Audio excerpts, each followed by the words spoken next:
This story begins with one of the most polarizing figures in recent U.S. politics.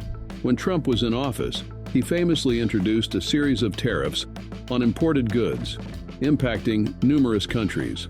Among those hit was a close and long-standing neighbor, the nation of Canada. Many assumed that Canada, as the United States' friendly partner, might lodge some complaints, perhaps retaliate with carefully aimed trade measures, and then things would go back to normal. But according to some analysts, Canada began to explore a response that few in the White House ever anticipated. With new border and toll proposals circulating, many wondered if Canada was, in effect, threatening the only land corridor connecting the lower 48 states to America's 49th state, Alaska. In tonight's video, we're going to dive deep into this captivating geopolitical saga. We'll explore exactly how and why Canada's position matters so much to Alaska's access, walk through the complicated implications for trade and travel, and discuss the potential ripple effects that such a move might have, not only for people living in Alaska or northern Canada, but also for the broader North American economy. Just how realistic is the threat? Is it saber-rattling, or could it actually be put into practice? And why on earth did Donald Trump, whose administration appeared laser-focused on boosting U.S. interests, not foresee that messing with Canada's economic well-being might lead to a major standoff? We'll look at the historical context of U.S.-Canada relations, because it wasn't always sunshine and maple syrup between these two giant neighbors. We'll talk about the strategic significance of Alaska and why that single American state is so vital both economically and militarily. And crucially, we'll dissect the reasoning behind Canada's potential measure, blocking or restricting access to that key highway corridor that so many travelers and truckers rely on to move between the contiguous U.S. and Alaska. But before we jump into this richly detailed tale of tariffs, highways, and border politics, I'd like to welcome you to our channel. If you're passionate about uncovering the backstories behind major international moves, if you love digging into political intrigue and unexpected events that shape our world, you're in the right place. So please consider subscribing if you haven't already. Give this video a like if you find these discussions intriguing, and let us know in the comments what you think about this surprising turn of events involving the United States and Canada. We love hearing diverse viewpoints, and your participation really helps our channel grow and continue to bring you in-depth content like this. Let's start by setting the scene. The moment Donald Trump implemented tariffs on Canadian goods, everything changed in the long-standing dynamic of U.S.-Canada trade relations. For decades, these two nations had been close allies and partners, boasting one of the largest trading relationships in the world. Their economies are deeply intertwined. The U.S. is Canada's biggest trading partner, and Canada has historically been one of the top trading partners for the U.S. too. From softwood lumber and agricultural products to manufactured goods and crucial metals, the daily exchange of products across the northern border is staggering in its scale. Yet the Trump administration felt that certain Canadian practices, especially regarding dairy and lumber, were unfair to American producers. So, along came tariffs, and along came the fiery rhetoric of putting America first. On one side of the border, many Americans cheered, believing these protective measures would bolster local industries. On the other side, Canadians felt blindsided and, in many cases, insulted. After all, Canada and the U.S. had a long-standing friendship, and these measures were interpreted by some Canadian politicians and citizens as a betrayal. In response, Canada's federal government, then under Prime Minister Justin Trudeau, didn't simply stand still. Canada too imposed retaliatory tariffs on American goods. We saw Canadian tariffs targeting various products: steel, aluminum, certain food items, and more. The idea was to strike back in an area that would be politically or economically painful for the United States, in hopes of pressuring the U.S. administration to reconsider. The logic behind reciprocal tariffs is often that if you hurt us, we'll hurt you in return, spurring negotiation or compromise. But even as that cycle of tit-for-tat tariffs continued, something else was happening beneath the surface. Observers began picking up rumors that Canada was looking into ways to leverage one of its greatest bargaining chips in this cross-border squabble. The fact that the primary land route connecting Alaska to the rest of the U.S. cuts through Canada's territory. People from the lower 48 states traveling up to Alaska know very well that they pass through Canadian provinces like British Columbia and the Yukon, crossing multiple border checkpoints. From a purely geographic standpoint, Alaska is not physically contiguous with the rest of the United States. While there are ferry and air travel options, the most common and historically significant land-based route is the famed Alaska Highway, which begins in British Columbia and weaves its way through Canada to reach the Alaskan border. It was built during World War II in record time, initially for military purposes, but it has since become a critical artery for the transport of goods, raw materials, and of course tourists and everyday travelers. So in a climate where the two neighbors were locked in a tariff war, could Canada flex its sovereignty over that highway corridor? Could Canada institute a toll on American vehicles passing through? Or perhaps impose more stringent customs checks that cause major delays and effectively slow down the movement of goods? Or could Canada close the highway entirely, effectively severing the land route to Alaska? These are the questions that started bubbling to the surface. Now, from a purely legal standpoint, Canada does have control over its territory, and it can enforce tolls or border measures if it chooses. The feasibility of entirely cutting off Alaska is a bit more complex, given international agreements and the political blowback that might ensue. But the fact that this line of thought even appeared on the table highlights just how tense things had become. Some Canadian officials or commentators may have floated the idea behind closed doors as a strategic tool to remind the U.S. that actions have consequences. Let's examine what that might actually look like in practice. Suppose Canada decided to install brand new toll checkpoints. Each American truck or personal vehicle passing from the lower states to Alaska, or vice versa, would have to pay a certain fee, maybe $100 or more, or perhaps a progressive fee structure that charges commercial trucks significantly more. The immediate result could be a dramatic increase in the cost of moving goods to and from Alaska by land. This could ripple through Alaskan businesses, impacting the prices of essential products in the state and driving up costs for Alaskans who rely heavily on trucking from the lower states for many consumer goods. Logistically, introducing tolls could be a nightmare, but it would also become a serious leverage point. Suddenly, the U.S. government might face pressure from its own constituents to rectify the situation with Canada, to come to some new agreement that removes or reduces these tolls. It's a tactic. Create enough inconvenience and cost that a political imperative emerges for both sides to renegotiate. But tolls are just one potential measure. Another route might be stricter border enforcement.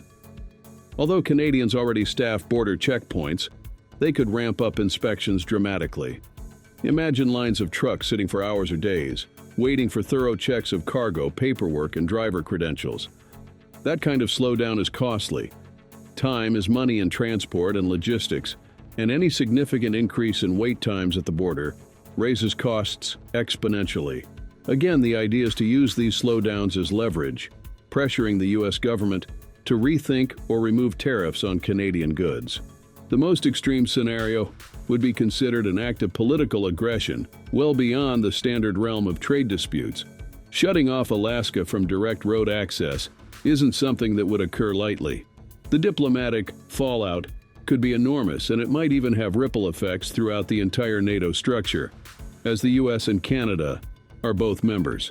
Still, the concept of simply threatening a shutdown, or at least publicly debating the possibility, might be enough to make the Trump administration reconsider its approach. Now, why is Alaska so vital that restricting its land access could become a game changer in U.S.-Canada relations? First, there's the strategic military importance of Alaska. Since World War II, Alaska has hosted significant U.S. military installations, radar systems, and air bases, largely due to its proximity to Russia across the Bering Strait and its vantage point for any potential ballistic missile trajectories over the Arctic. Alaska also contains vast natural resources, from oil and gas reserves to precious metals, and fishing industries that are critical to both domestic consumption and export. Next, consider the economic ties. Alaska's tourism industry is huge, with many visitors either driving from the lower 48 or flying in, and then driving around to explore its scenic highways.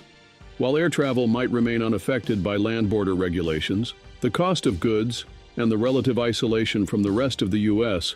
would become far more pronounced if the land route is severely restricted or heavily tolled. Many Alaskans depend on cross-border trips into Canada for everything from shopping to medical services, especially in certain remote areas. So even the mere hint of a significant blockade is enough to raise eyebrows in Washington, D.C. This is partly why many observers say Trump never saw it coming. Perhaps the assumption was that Canada, as a longtime friendly neighbor, wouldn't dare consider such a drastic measure. But as we've seen in global politics time and again, countries use whatever levers of power they have when they feel threatened or disrespected. We should also note that Canada can't simply wave a wand and decide overnight to implement massive tolls or close roads. It would require significant legal steps, potential legislative actions, and consultations with provincial governments like British Columbia and Yukon, because the Alaska Highway runs through multiple jurisdictions. And it's not just Canadians traveling on that highway.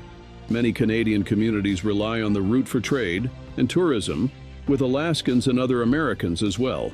So Canada would have to weigh the pros and cons of any retaliatory measure, balancing the aim of pressuring the U.S. with the potential downside of harming its own regions. Moreover, there's an agreement called the Transit Without Visa Program, which allows certain travelers to pass through Canada to get to Alaska or vice versa. Adjustments to this program could create bureaucratic headaches, for instance. Canada could require advanced travel authorizations for all Americans passing through, limiting or complicating that relatively simple cross-border movement we see today. That alone might create enough friction to get the attention of policymakers in Washington. It's essential to recognize the broader historical relationship between the U.S. and Canada, which is often referred to as one of the closest and most peaceful borders in the world. Apart from a few scattered events, these two nations have mostly coexisted in harmony. Tens of thousands of vehicles and countless billions of dollars in goods cross their shared border annually. People in both countries often have relatives or friends on the other side. The cultural ties are robust, especially in border regions, and that's why these potential tensions are so surprising to observers. The notion that Canada would take an extreme measure to retaliate against American tariffs flips the traditional narrative on its head. It suggests a Canada that won't just roll over in the face of economic bullying, real or perceived, but a nation willing to consider bold moves to protect its industries and national pride. Now, let's consider the question: how far could it go? If we're talking about Canada literally blocking U.S. access to Alaska, we're presumably talking about a last resort measure in an all-out economic war. It's not the type of step any Canadian government would take lightly. The fallout could include a massive breakdown in U.S.-Canada relations, potential disruptions in shared defense treaties, and an almost certain meltdown in public opinion, especially among American travelers and businesses. If Canada successfully blocked the land corridor, the U.S. might retaliate with even more severe economic sanctions or push the conflict onto the global stage of trade disputes. In reality, the simpler approach from Canada's perspective would likely be something more subtle, like a moderately priced toll or additional regulatory hurdles, so that it doesn't come off as a direct blockade, but still raises the cost and hassle for Americans. This would maintain a semblance of normal travel while sending a loud message that the U.S. would be wise to reconsider any aggressive tariff stance. It's also worth noting that while Donald Trump is no longer in the White House, the repercussions and trade dynamics he initiated can linger. The next administration might inherit these tensions and have to deal with them. Likewise, Canada's approach might evolve under subsequent Canadian governments. While Trudeau's administration favored diplomatic pushback and carefully considered retaliatory tariffs, a future Canadian government might have a different stance, either more conciliatory or more hardline, depending on domestic public opinion and global economic conditions. Another angle to explore is the role of international bodies like the World Trade Organization. If the U.S. imposes tariffs that Canada deems illegal under WTO rules, Canada could file complaints and potentially win the right to impose retaliatory measures. These authorized retaliations sometimes go beyond just matching tariffs dollar for dollar. They can include targeted measures that really press on sensitive areas of the other country's economy. If, hypothetically, the WTO ever authorized Canada to escalate measures in proportion to damages caused by U.S. tariffs, that might open the door for more unconventional tactics, like ramping up fees on essential transit corridors. We must also consider the perspective of many Americans who might feel that Canadian industries do enjoy unfair advantages and that Trump's tariffs were necessary. The debate over what constitutes a fair trade policy is always complex, but from a purely strategic standpoint, it's interesting that so few people early on seemed to recognize that Canada could hold this particular trump card over Alaska's land access. Historically, the easy movement between states and provinces is something many of us have taken for granted, but in an age of growing trade disputes, even geography can be politicized. Does this mean that the U.S. should have anticipated that Canada might restrict access to Alaska? Possibly. With any major foreign policy move, officials typically conduct scenario planning, asking, what's the worst that could happen? But it's often the case in politics that some angles are overlooked, especially if they seem far-fetched or if they haven't occurred before in living memory. Blocking or restricting the Alaska corridor sounds extreme, but so did the scale and scope of some of Trump's tariffs to Canadian ears. So where does that leave us today? Given the complexities of international diplomacy, it's quite possible that the Canadian government's threat or contemplation of blocking or restricting access to Alaska was more about sending a message. Don't push us too far. If you recall the early days of the NAFTA renegotiations, there were numerous pointed statements from both Canadian and American officials.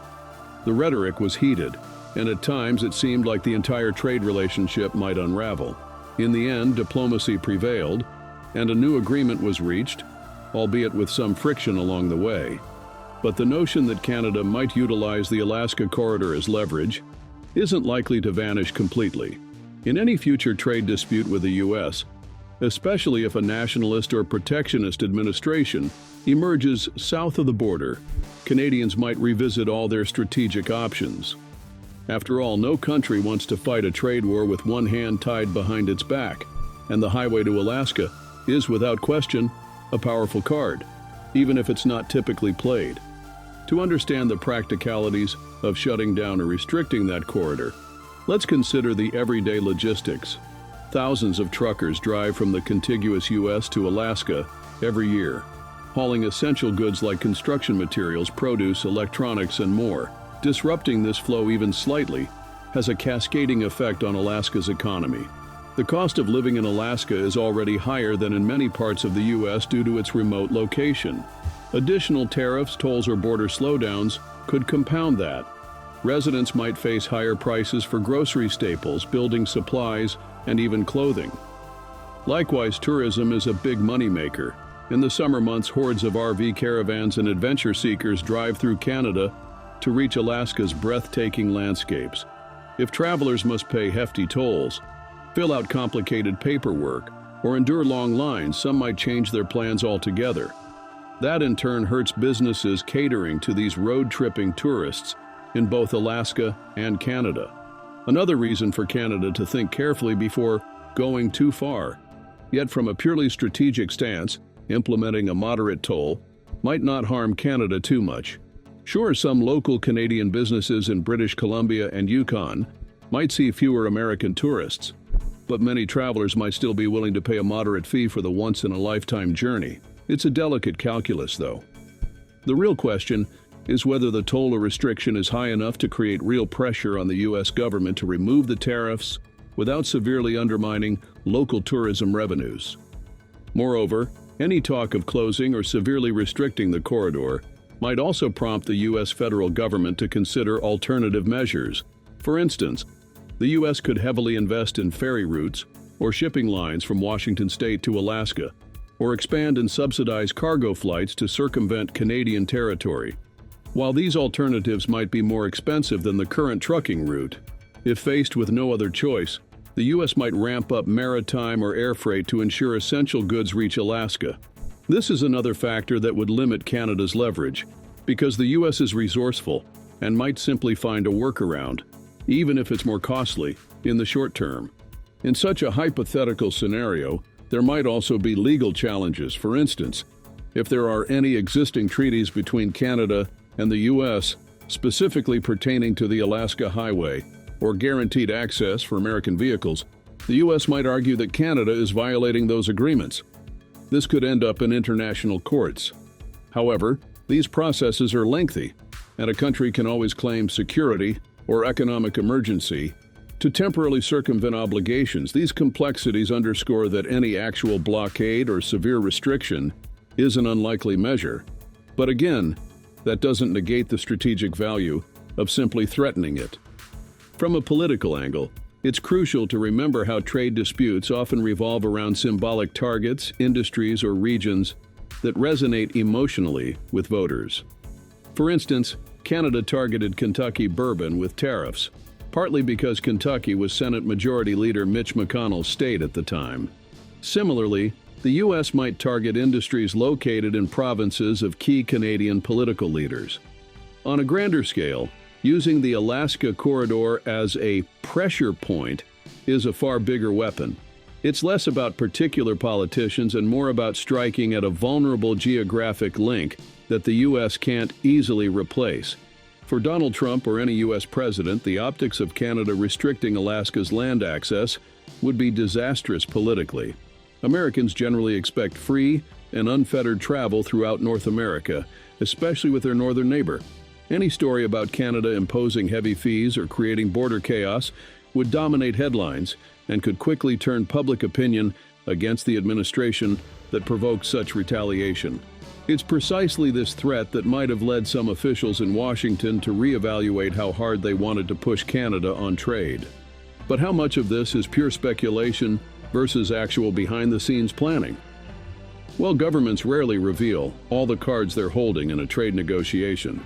It's plausible that certain officials in Canada may have quietly studied the feasibility of more stringent border measures on the Alaska corridor, just as a backup plan, an option on the table if negotiations deteriorated beyond a certain point. Governments often do contingency planning, especially during tense standoffs. Historically, we've seen nations use geography to their advantage. A famous example is Russia's control over natural gas pipelines into Europe, which has been a recurring point of contention. Nations can, and do, leverage their geographic roots and resources when they feel it's necessary to defend their economic or security interests. Although the U.S. and Canada share a friendlier history than most countries, they're not immune to pragmatic forms of pressure. Ultimately, the bigger lesson from this saga might be about the interconnectedness of the modern world. When you impose tariffs on a close neighbor, unexpected standoffs can emerge. In an era of global supply chains, friendly countries aren't always going to stay passive. Retaliation in one form or another is almost inevitable in a serious trade dispute. So did Donald Trump truly never see this coming? Perhaps not. Or perhaps the possibility was considered and deemed unlikely to ever materialize. Regardless, the very fact that Canada might consider restricting the land gateway to Alaska is a testament to how tense the U.S.-Canada relationship became during the trade wars of the Trump era. It also underscores a broader reality in international relations. No matter how friendly two nations are, when vital economic interests clash, almost anything can end up on the negotiating table. Looking ahead, it's tough to say whether Canada would ever actually make good on this hypothetical scenario. The costs, both economic and diplomatic, would be immense. Yet the potential remains a potent reminder to future U.S. leaders. If you're going to impose wide-ranging economic measures against a neighbor, be prepared for counterattacks that might catch you off guard. The geography of North America, with Alaska effectively tethered to the rest of the U.S. via Canadian land, is a unique vulnerability that many Americans seldom think about until tensions flare. And with that, we'd love to hear your thoughts. Do you think Canada should or could realistically restrict access to Alaska as a form of retaliation? Would it even be politically or legally feasible? Or are we talking more about a hypothetical negotiating tactic, and how would Americans respond if the corridor to Alaska were suddenly under siege by tolls or administrative roadblocks? Let us know in the comments below. If you enjoyed this deep dive discussion and want to see more videos unpacking the geopolitical and economic undercurrents that shape our world, be sure to subscribe to the channel and turn on notifications. That way you won't miss our next installment, where we'll continue to explore the hidden dimensions of big international stories. Also, if you found this video informative, please give it a thumbs up. It really helps the channel grow and reach more people who share our passion for understanding what's really going on behind the headlines. Stay informed, stay curious, and we'll catch you in the next video.